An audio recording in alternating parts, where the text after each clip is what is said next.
Hey YouTube, how you doing? Ian here with another Ian here and there. Now then, I've been able to find an extra locomotive for us to have a look at. It's not one that's not working this time. If I can just turn everything back on because everything's gone off. It's an absolute beauty, it really is. Let me bring it in and show you.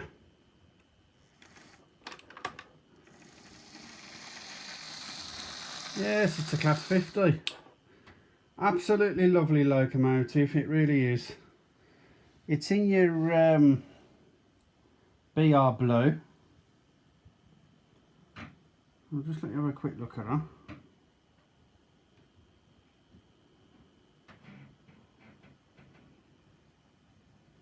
Yes, I'm still on my iPad, so I'm still having a bit of a wonder. I'm still having a bit of a shake. Again, this one's the best part of 30 years old. So that's why it's looking a bit tired. But I've got a bit of information on these Class 50s for you, and I managed to dig a bit up. The British Rail BR Class 50 was a class of 50 diesel locomotives designed to haul express passenger trains at 100 miles an hour. Built by English Electric at their Vulcan foundry in Newton le Willows between 1967 and 1968. The Class 50s were initially on a 10-year lease from English Electric Leasing and were employed hauling express passenger trains on the non-electrified section of the West Coast Main Line between Crewe and Scotland. Initially numbered D400 and D449 and known as English Electric Type 4s, the locomotives were purchased outright by BR at the end of the lease and become the Class 50 in the top renumbering of 1973. The class were nicknamed Hoovers, sometimes shortened to VAX by rail enthusiasts because of the distinctive sound made by the cooling fan mechanism. Once the electrification from Crewe to Glasgow was completed, the locos were removed to southwest of England to allow the retirement and the remaining diesel hydraulic locomotives then in use.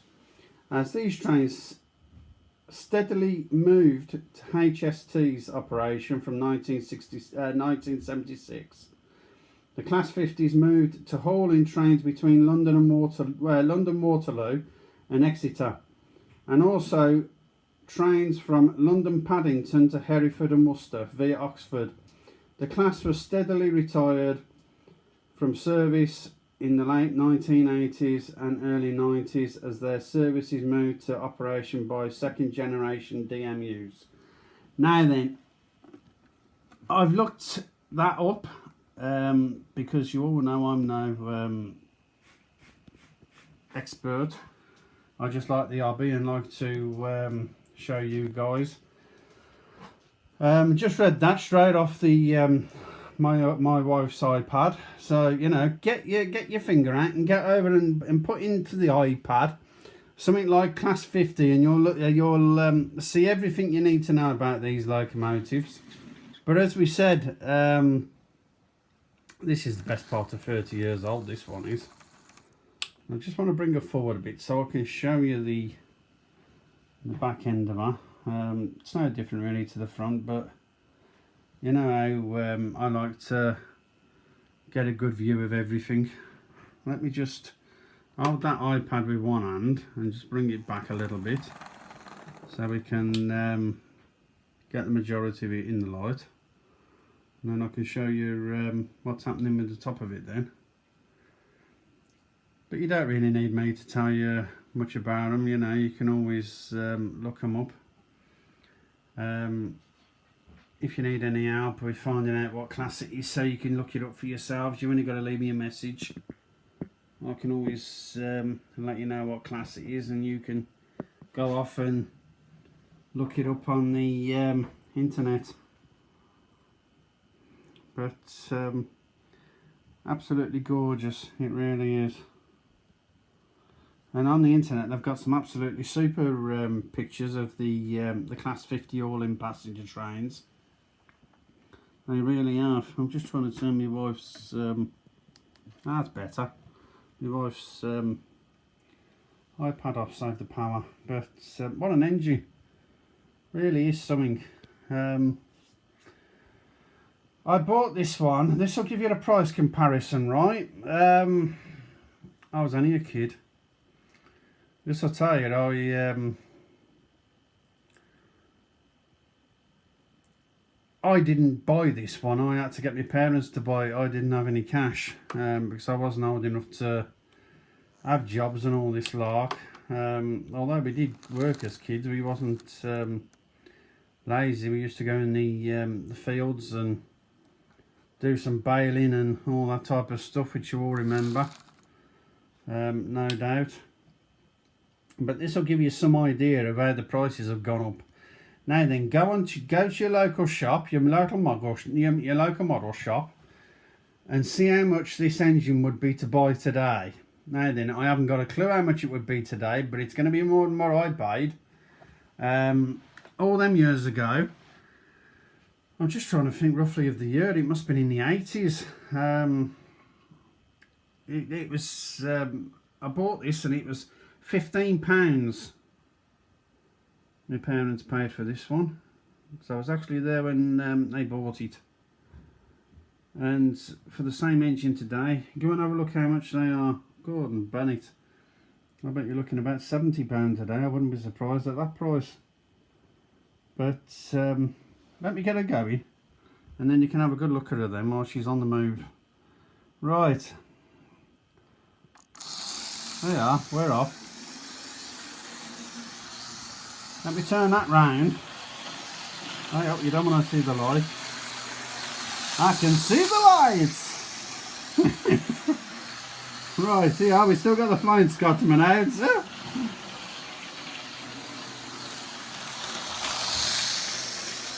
Absolutely marvellous. I haven't got any carriages on her, but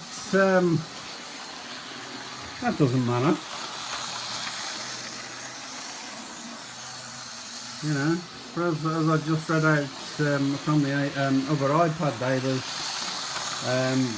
put in service to all passenger trains.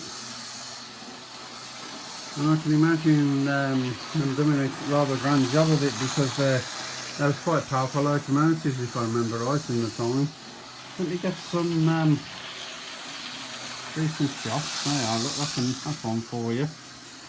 I'll get this damn light out of the way. There you are. That's a bit of alright, isn't it? But yeah, so I hope you enjoyed the video. Another quick one, just to let you have a quick look at it. I'll slow that down a bit because it's going out the clappers a bit, isn't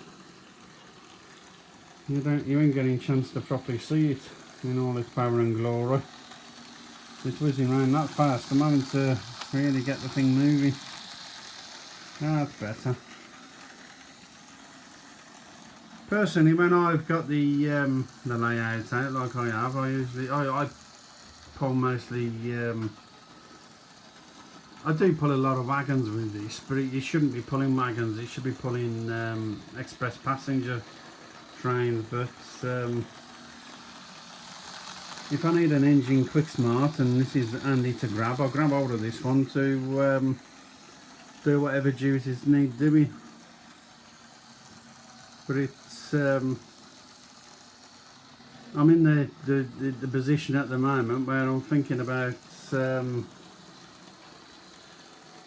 going DCC with everything, and I don't know really, you know, what to do. I don't know if to have this converted or leave it, you know, with it being an old loco.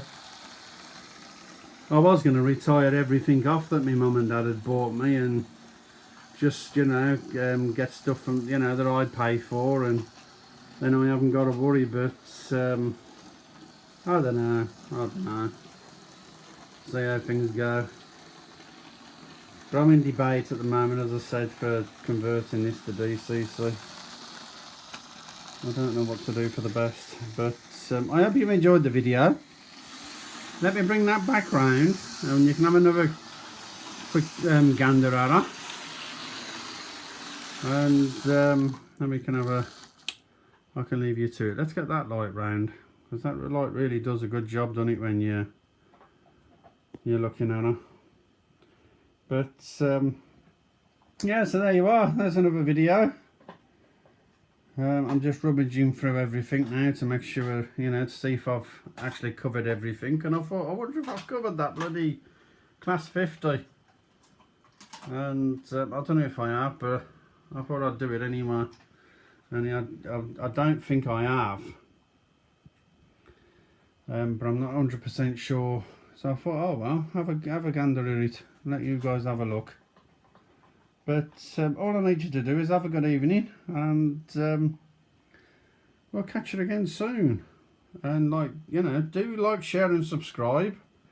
That's how new channels are found. And we'll see you next time. Brilliant. Leave me a message in the box anytime, you know that. I'll always reply to you. And I'll say good night.